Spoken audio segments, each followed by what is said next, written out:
Hello, আসসালামু আলাইকুম। আজকে দেখাবো শোল মাছ ভুনা। এইভাবে ছোট ছোট করে শোল মাছ ভুনা করলে কিন্তু অন্যরকম একটা টেস্ট আসে। তো আজকে এই শোল মাছটা কিভাবে ভুনা করবো আজকে সেটাই দেখাবো আপনাদের।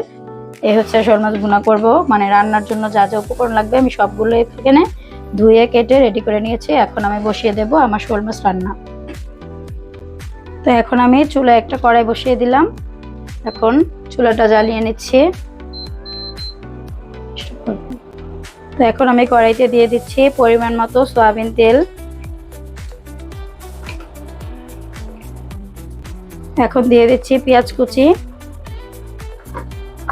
আগে থেকেই তো আমি সবগুলো উপকরণ কেটে রেখেছিলাম, তো সেগুলো আমি দিয়ে দিলাম। এই হচ্ছে আমার পেঁয়াজ কুচি। তো এখন পেঁয়াজটাকে আমি লালচে ভাব করার জন্য একটু নেড়ে চেড়ে নিচ্ছি। পেঁয়াজটা ভাজা হয়ে গেলে আমি সবগুলো উপকরণ দিয়ে দেব। তো এখন পেঁয়াজটা অনেকটাই লালচে ভাব হয়ে এসেছে। তো লালচে ভাব হয়ে আসলে পেঁয়াজটা এখন এক এক করে আমি সবগুলো মশলা দিয়ে দেব। তো প্রথমে দিয়ে দেব দুই টেবিল চামচ আদা বাটা দিতে হবে। শোল মাছ বা কই মাছ এই ধরনের মাছে কিন্তু মানে বেশি করে আদা রসুন বাটা দিতে হয়। তাই আমি 2 টেবিল চামচ আদা বাটা জিরা বাটা দিয়েছি।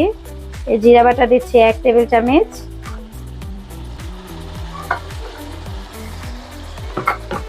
এখন ভালোভাবে নেড়ে চেড়ে নিচ্ছি।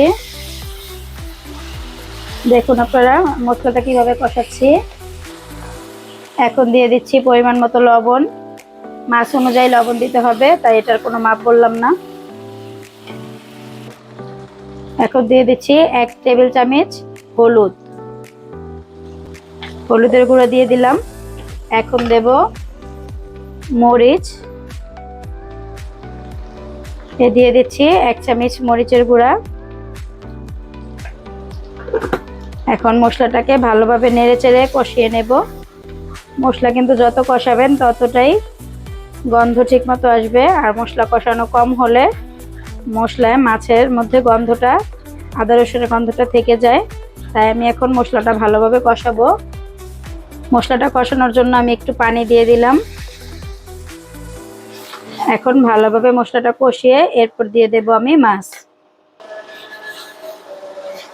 আমার ভিডিও যদি আপনাদের ভালো লাগে অবশ্যই লাইক কমেন্ট সাবস্ক্রাইব করে আমার পাশে থাকবেন বন্ধুরা। আর নতুন নতুন ভিডিওর জন্য আমাকে উৎসাহ দিবেন। তো আমার মশলাটা দেখেন প্রায় কষানো হয়ে গেছে। তো এখন আমি মশলাটা কষানোর মধ্যে দিয়ে দেব আমার ধুয়ে কেটে রাখা শোল মাছটা। এই হচ্ছে আমার মাছ। সুন্দর করে সবগুলো মাছ দিয়ে নিচ্ছি।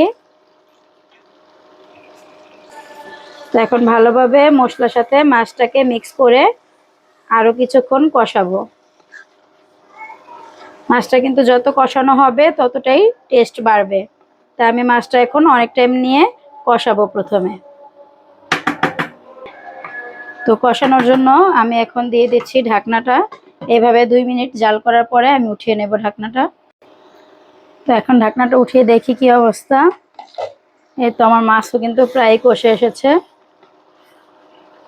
দেখুন আপনারা। তো এখন আমি একটু দিয়ে দেব পানি পরিমাণ মতো।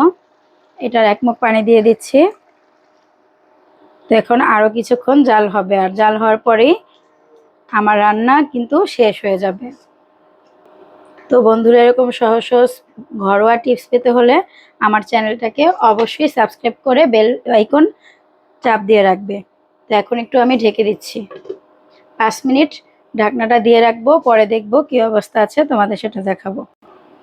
তো আমার কিছুক্ষণ জাল করা শেষ, দেখি কি অবস্থায় আছে আমার মাছটা। এই যে দেখুন বন্ধুরা আমার মাছ কিন্তু প্রায় হয়ে এসেছে। আর একটু ঝোলটা টানলেই আমার রান্নাটার ফাইনাল লুক দেখতে পাবেন। তো এখন আমি পরিবেশনের জন্য বেড়ে নিচ্ছি। সবাই অপেক্ষা করছে আমার এই শোল মাছ ভুনাটার জন্য। তো আমি রান্নার পরে সাথে সাথেই তাই চুলা থেকে নামিয়ে নিলাম।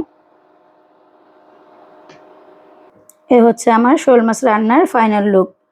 তো তোমরা বাসায় কে কে এইভাবে রান্না করে খাও আমাকে কমেন্ট করে অবশ্যই জানাবে। আমি কিন্তু মাঝে মাঝে এইভাবে রান্না করি, আমার খুবই ভালো লাগে এভাবে। আর আমার পরিবারের সবাই এইভাবে শোল মাছ ভুনাটা খুবই পছন্দ করে। তো টাটা বন্ধুরা, দেখা হবে আগামী কোনো নতুন ভিডিও নিয়ে।